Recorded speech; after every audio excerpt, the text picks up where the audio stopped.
کہ اتنا اگر شوق ہے برابری کا، اپنی بیوی کے ساتھ معاہدہ کر لو، 1 سال تو بچہ دے گی، 1 سال میں بچہ دیتا ہوں۔ فَإِنَّ الْعَيْنَ تَزْنِي، آنکھ بھی زنا کرتی ہے۔ عورتوں کا جسم اتنا نرم ہے اور نازک ہے کہ باہر کے زہریلے مادے ان کے جسم پر پہلے اثر کرتے ہیں۔ اور میں بہت پہلے سے کہتا آ رہا ہوں، تحقیق یہ بتاتی ہے کہ مرد کی آنکھیں جب اس میں خواہش پیدا ہوتی ہے نا، ایک زہریلا مادہ نکلتا ہے، زہریلا مادہ نکلتا ہے۔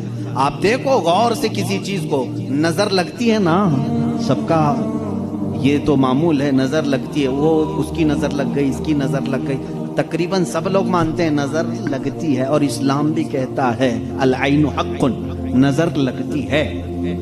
بلکہ میرے آقا صلی اللہ علیہ وسلم نے یہاں تک فرمایا، میری امت میں سب سے زیادہ موت اگر کسی کارن سے ہوگی تو نظر بد سے ہوگی۔ حضور نے فرمایا ہے طبعی نیچرل ڈیتھ کے بعد، نیچرل طبعی موت کے بعد اگر کسی وجہ سے، کسی بیماری سے سب سے زیادہ موت ہوتی ہے تو نظر بد سے ہوتی ہے۔ پتہ نہیں ہوتا سب کو، اس کی علامتیں تک حضور صلی اللہ علیہ وسلم کی احادیث میں گنائی گئی ہیں۔ نظر بد ہو جائے تو کیسے پتہ چلے گا؟ جسم کے اندر کیسی تبدیلیاں ہوتی ہیں کہ پتہ چل گیا کہ نظر لگی ہے، وہ پھر کبھی میں عرض کروں گا۔ لیکن نظر لگتی ہے یہ سب کو معلوم ہے، اور جدید تحقیقات کے اعتبار سے بھی اگر میں آپ کو بات کروں، پھول کو اگر زیادہ دیر تک تم دیکھتے رہو گے تو مرجھا جائے گا، کیونکہ ہماری آنکھوں کا زہر اس پر پڑتا ہے اور اس کی طبیعت مرجھا جاتی ہے۔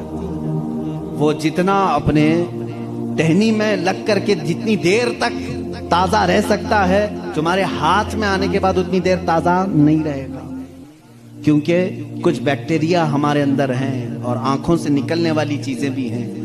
اسی طرح سے عورتوں کا جسم اتنا نرم ہے اور نازک ہے کہ باہر کے زہریلے مادے ان کے جسم پر پہلے اثر کرتے ہیں۔ مردوں کے جسموں پر کم، لیکن عورتوں کے جسموں پر زیادہ اثر کرتے ہیں۔ اب کوئی وحشی درندہ جس کی نگاہیں زہر پھینک رہی ہوں اور کسی لڑکی کا جسم ننگا ہو، وہ بغیر لباس کے ہو، تو ظاہر سی بات ہے اس کے جسم کے اندر جیسی ہی وہ نظریں جاتی ہیں، اس کے دل میں بھی برائیوں کی خواہشیں پیدا ہونا شروع ہوتی ہیں۔ ایک طرفہ نہیں ہوتی یہ سب چیزیں، اس کے اندر جو خرابی آئی وہ اس کی آنکھوں کی وجہ سے۔ اسی لیے میرے آقا صلی اللہ علیہ وسلم نے فرمایا فَإِنَّ الْعَيْنَ تَزْنِي، آنکھ بھی زنا کرتی ہے۔ حضور صلی اللہ علیہ وسلم نے فرمایا آنکھ بھی زنا کرتی ہے۔ اب مجھے بتاؤ میرے عزیزو، اسلام نے اتنی جو حفاظت کی ہے عورتوں کی، اس کو تم کہہ رہے ہو زور زبردستی ہے؟ اسلام دین فطرت ہے، صرف وہی بات کرتا ہے جو انسان کے لیے سوٹیبل ہو، جو تمہارے جینے کے لیے اچھا ہو۔ اب میں آؤ تو میں تم کو یہ بھی بتاتا ہوں، کچھ لوگ یہ کہتے ہیں کھانے پینے کے معاملات میں بھی، اب یہ بات تھی عورتوں کی، اور ہاں یہاں پر میں یہ بات بتا دوں کہ یہ برابری جس کو کہہ رہے ہیں نا، وہ برابری ہے نہیں۔ تم کبھی بھی اس کے جواب دینے کی بھی کوشش مت کرو۔ یہ برابری کس کو کہتے ہیں؟ ان کے سامنے رقص کرے، ڈانس کرے، برابر کرے۔ اگر مرد جو ہے کھلے عام گھومتا پھرتا ہے اور ننگا ہو سکتا ہے تو عورت کو بھی اتنا ہی ہونا چاہیے، عورت بھی اتنا ہی دکھائے، تو یہ تو ایسی برابری ہے۔ تو پھر ایسا کرو، اپنی بیوی کے ساتھ معاہدہ کر لو، 1 سال تو بچہ دے گی، 1 سال میں بچہ دیتا ہوں۔ یہ برابری کرنے کی چیز ہے؟ ارے سارا بچوں کا درد عورت ہی کیوں سہے؟ تم بھی تھوڑا سا پارٹنرشپ میں لے لو۔ ایسا نہیں کر سکتے، تمہیں معلوم ہے عورت کی فطرت ہے، کچھ چیزیں ایسی ہیں اس کی ساخت میں، اس کے لیے وہ ضروری ہیں، اور اسلام یہ سمجھتا ہے کہ عورت کے لیے اس کے گھر میں رہنا زیادہ سوٹیبل ہے بنسبت باہر گھومنے پھرنے کے۔ کھلے عام رہنے سے زیادہ اگر محفوظ کوئی عورت ہو سکتی ہے تو وہ پردے میں رہ سکتی ہے، اس لیے اسلام نے اس کو پردے کا حکم دیا۔ اس پر زور زبردستی نہیں، پابندی نہیں، اس کی فطرت ہے، وہ اسے جتنا محفوظ رکھ سکتے ہو۔ اب خریدنے والی چیزوں میں ہی آپ دیکھ لینا، اب اس کو میں عقلی طور پر اگر آپ کو بتاؤں، کچھ چیزیں ایسی ہیں آپ خرید کر، آلو پیاز لے کر کے آئے، آلو پیاز لے کر کے آئے، آپ کی کچن میں آپ نے اس کو کسی بٹی میں رکھ دیا، ٹوکرے میں رکھ دیا، کہیں پر بھی رکھ دیا، چل جاتا ہے، رکھ دیا۔ لیکن ساتھ میں آپ نے کچھ گوشت خریدا، کچھ ٹماٹے، کچھ دہی، باہر نہیں، فریزر میں رکھنا پڑتا ہے۔ بھائی ان کو دونوں کو برابری دو، دہی کو بھی ٹوکرے میں کیوں نہیں رکھتے، گوشت کو بھی باہر اس ٹوکرے میں کیوں نہیں رکھتے؟ آپ خود کہیں گے کچھ چیزیں ایسی ہوتی ہیں جن کی سیفٹی فریزر کے اندر ہے، کچھ چیزیں ایسی ہیں کہ وہ باہر رہ کر کے بھی سلامت ہیں۔ جب تمہیں دنیا کے ہر نظام میں یہ بات سمجھ میں آتی ہے تو اللہ نے مرد اور عورت کو پیدا ہی ایسا کیا ہے کہ مرد اگر باہر رہے تو سیف ہے، اس کے جسم کی ساخت ایسی ہے، لیکن عورت گھر کے اندر زیادہ سیف ہے، اس لیے اسلام نے اسے پردے کا حکم دیا ہے۔ بات سمجھ میں آ گئی؟ اسلام نے زور زبردستی اس کو پابند نہیں بنایا، زور زبردستی پابند نہیں بنایا۔ بہرحال یہ ایک بہت بڑا عنوان ہے۔ عورتوں کے حقوق کی بات اگر کوئی ایسا بندہ کرتا تو سمجھ میں آتا جو عورتوں کو مرتبے میں بڑھا کر کے یوں کہے کہ عورت کے قدموں کے نیچے جنت ہے۔ اگر کوئی ایسا شخص کہتا تو بات سمجھ میں آتی جو یہ کہے کہ بیوی کو ایک لقمہ کھلاؤ تو صدقے کا ثواب ہے۔ اگر کوئی ایسا شخص کہتا جو یہ کہے کہ ایک بیٹی کو پال کر نکاح کر دو تو جنت واجب ہے، ان کے پاس یہ کوئی بھی چیز نہیں، بلکہ یہ جس عورت کی بات کر رہے ہیں ان کے لیے وہ اپنے نفس کی خواہشات پوری کرنے کی ایک مشین ہے بس۔ اور اگر میری بات صحیح نہیں ہے تو چلو مغربی دنیا میں میں تمہیں دکھا دوں کہ وہاں شادی کسے کہتے ہیں، طلاق کسے کہتے ہیں، بچوں کا نظام کیا ہے۔ کثرت سے پورے یورپ میں آپ کو میں بتاؤں وہاں شادی کا نظام تک ختم کر کے رکھا گیا ہے۔ جو لڑکی پسند آئی اس کے ساتھ رہتے رہو، بچے بھی ہو جائیں گے، 2 بچوں کے بعد وہ لوگ فیصلہ کرتے ہیں آپ شادی کر لیں۔ اب شادی کرنے کا برابر ٹائم آ گیا، ہم لوگوں کی انڈرسٹینڈنگ ہو چکی ہے، یہ ہے فیکٹ بتا رہا ہوں میں آپ کو۔ کئی ایسی شادیاں ہیں وہاں پر جو بچے ہونے کے بعد کرتے ہیں کورٹ میں جا کر کے۔ تو تم نے عورت کو برابری نہیں بلکہ اپنی خواہشات کی ایک مشین سمجھا ہے۔ اسلام جو برابری دیتا ہے وہ کیسی برابری ہے؟ یہ اسلام ہی تو ہے جو عورت کو اتنی عزت کے ساتھ گھر لانے کا حکم دیتا ہے، اتنی عزت کے ساتھ۔ اگر اس کو کچھ خرافاتی لوگوں نے برا کر دیا تو الگ بات ہے، بلکہ ہمارے ہاں جو نکاح کا سسٹم ہے وہ اتنا پاکیزہ ہے کہ مرد کو کہا گیا ہے کہ عورت کے آنے سے پہلے اپنے گھر کا انتظام ہو جائے، وہ کہاں لا کر کے رکھ رہا ہے۔ بلکہ عورت کو اسی طرح سے بھگا کر لانے کا نظام اسلام میں نہیں ہے، بلکہ عورت کے لیے ایک باضابطہ پوری محفل کا انعقاد ہوتا ہے، اس کی رضا پوچھی جاتی ہے، پہلے اس سے پوچھا جاتا ہے تو راضی ہے یا نہیں۔ بہت سارے ایسے دین ہیں، بہت سارے ایسے ریلیجین ہیں، میں نام پھر نہیں ذکر کر رہا ہوں، جہاں پر عورتوں کو اظہار رائے کا حق ہی نہیں، ان کے بڑے جو فیصلہ کر لیے وہ ہو گئی بات۔ چائنا میں بہت سارے ایسے قبیلے آج بھی ہیں جہاں ان کے ماں باپ اپنی بچیوں کو لے جا کر کسی کے بھی کوٹھے پر چھوڑ جاتی ہیں جہاں انہیں پسند آ جائے۔ اسلام عورت کی عزت اتنی دیتا ہے جب تک وہ اپنی رضا کا اظہار نہیں کرتی قاضی کی مجال نہیں کہ وہ نکاح پڑھا سکے۔ ہم خود کھڑے رہتے ہیں جب تک اجازت نہیں آتی، پہلے ہم عورت کی اجازت لے کر کے آتے ہیں اور پھر عورت کو اس کا حق مہر دینے کا حکم بھی مرد کو دیا گیا ہے کہ وہ تمہیں اپنی زندگی چھوڑ کر آ رہی ہے، اپنا گھر چھوڑ کر کے آ رہی ہے، اس کا حق مہر ادا کرو۔ اور لانے کے بعد جانتے ہیں میرے آقا صلی اللہ تعالیٰ علیہ وسلم کی تعلیمات کیا ہے؟ اللہ اکبر۔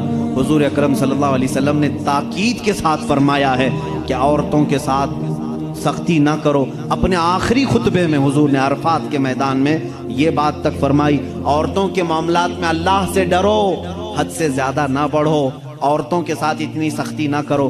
مارنے کو منع کیا، کبھی ان کے چہرے پر نہ مارنا، کبھی ان کے خاندان کو تانا نہ مارنا، کبھی ان کو اتنی بری گالی نہ دینا کہ دل ٹوٹ جائے۔ یہ تمام احکام اسلام نے اسی عورت کی عزت ہی کے لیے تو دیے ہیں۔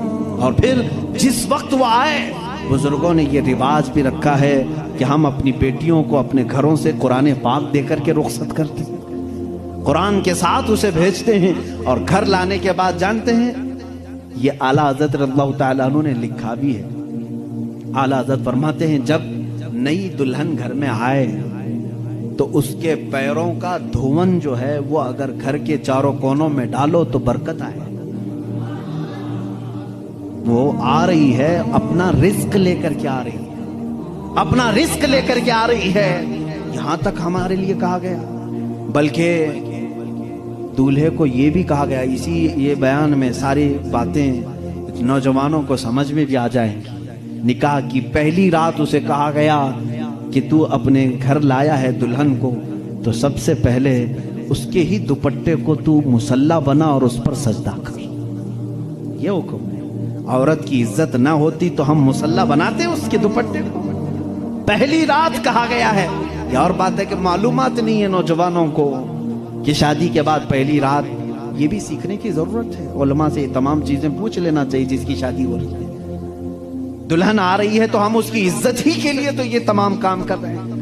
اور اس کے بعد حکم یہ دیا گیا کہ سب سے پہلے اس کے ساتھ بات چیت کی شروعات کرنے سے پہلے اس کی پیشانی پر ہاتھ رکھ کر اللہ کی بارگاہ میں یہ کہو، اے اللہ، اس کے اندر جتنی تو نے اچھائیاں رکھی ہیں وہ سب اچھائیاں مجھے عطا کر دے، اور جتنی اس کے اندر برائیاں ہیں ان تمام برائیوں سے مجھے تو بچا دے۔ یہاں سے تو شروعات کر۔ ظاہر سی بات ہے، میں نے اس وقت محسوس کیا، چند دنوں پہلے ایک نوجوان کو تلقین کر رہے تھے، پیشانی پر جہاں بال اگتے ہیں وہاں ہاتھ رکھ کر کے دعا کرنا۔ تو اس نے پوچھا کہ حضرت دعا تو ایسی ہی کر سکتے ہیں، پیشانی پر کیا؟ میں بھی چونک گیا۔ اس کو میں بتاؤں، میرے ایک استاد سے میں نے پوچھا کیا ایسا ہے کہ اپنی دلہن کی پیشانی پر ہاتھ رکھ کر کے اس طرح دعا کرنا چاہیے؟ انہوں نے کہا ہاں ہے۔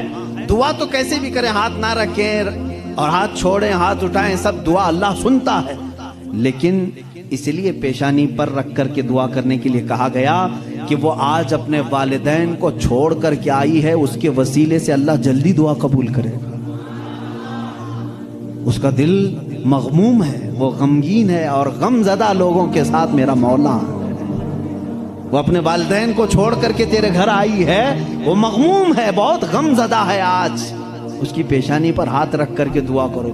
میرا اسی دن یہ ذہن سمجھ گیا کہ اسلام نے عورت کو وہ مقام دیا ہے، وہ عزت دی ہے۔ ہم نے اس کو اپنے جسموں کو سکون پہنچانے والا آلہ نہیں سمجھا، مشین نہیں سمجھا، بلکہ حقیقی مسلم وہ ہے جو اپنی عورت کی عزت بھی کرے، احترام بھی کرے۔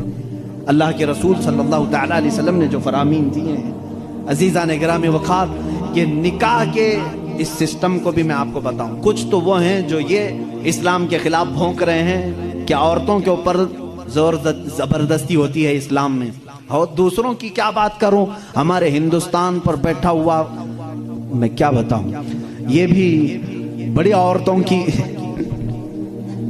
ہاں پیڑت مہیلائیں ہیں، مسلم پیڑت مہیلائیں ہیں جو خود بیوی کو چھوڑ بیٹھا ہے۔ ساری مسلم عورتیں پیڑت ہیں۔ اللہ اکبر۔ وہ خود اپنی بیوی کو دیکھنے نہیں جا سکا، زندگی ختم ہونے آ گئی، بال سفید ہو گئے، پیڑت مہیلائیں ہیں مسلمان۔ ہاں اگر اے مسلمانوں کوئی بھی ہم میں سے عورت پر زور زبردستی کرتا ہے، یاد رکھو میں تمہیں بتاؤں کہ قرآن کی قیامت کے دن اللہ جانوروں پر بھی اٹھائے ہوئے ہاتھ کا فیصلہ لے گا، تو عورت کی بات تو دور کی ہے۔ میرا عقیدہ تو یہ ہے، ایک عورت نے بلی کو باندھ رکھا تھا، بخاری شریف میں ہے، وہ مر گئی بلی، اور وہ عورت بہت عبادت گزار تھی، لیکن اللہ تعالیٰ نے فیصلہ فرمایا کہ اس عورت کو جہنم میں ڈالو۔ میری ایک مخلوق کو باندھ کر رکھی اس نے اور وہ مر گئی۔ ہمارا تو عقیدہ یہ ہے، تم عورتوں پر اگر ظلم کرتے ہو تو تم ذمہ دار ہو، لیکن اسلام نہیں۔ اسلام وہ کامل دین ہے۔ یہ بیچارے کیا پڑھ پائیں گے جن کو کبھی ڈھنگ کی اسپیلنگ نہیں آتی، کبھی یہ ایک ایسا ہوتا ہے کہ ڈمرو بجاؤ تو کوئی ناچتا ہے، اسی طرح سے کچھ لوگ پیچھے سے کچھ لکھ کر کے دیں، کچھ بیان کرنے کے لیے، تو کچھ لوگ کہہ جاتے ہیں، ان کو خود نالج نہیں ہوتی۔ ایسے ہی کچھ لوگ اسلام پر بھی بھونکتے ہیں،